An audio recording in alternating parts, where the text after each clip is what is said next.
తెలియదు అనమాట. ఒక టెక్స్ట్ యాడ్ చేయడానికి మనకైతే నెంబర్ ఆఫ్ అప్లికేషన్స్ అనేవి కొత్తగా వచ్చాయన్నమాట. ఎప్పటి నుంచి ఉంటాయి, ఇప్పుడు అనేది అది ఎక్కువ ఫేమస్ అయింది అనమాట బ్యాక్గ్రౌండ్ లో టెక్స్ట్ యాడ్ చేసేది. అందుకని నేను మీకు మళ్ళీ చెప్తున్నా అనమాట, ఈ యొక్క అప్లికేషన్ లో అలా కూడా చేసుకోవచ్చు.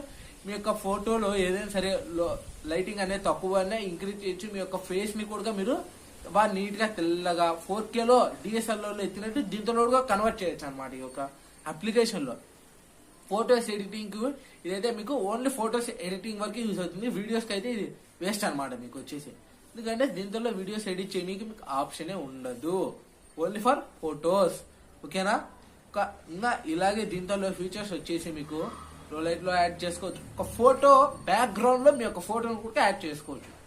చాలా మంది ఇప్పుడు స్కైలో ఒక ప్రభాస్ ఫోటోను, అల్లు అర్జున్ ఫోటోను, ఎన్టీఆర్ ఫోటోను, వాళ్ళకి నచ్చిన హీరో ఫోటో మనకి స్కైలో యాడ్ చేస్తారు కదా, వాళ్ళ ఫోటో పెట్టుకొని మనం కూడా ఇప్పుడు అలా యాడ్ చేసుకోవచ్చు అనమాట.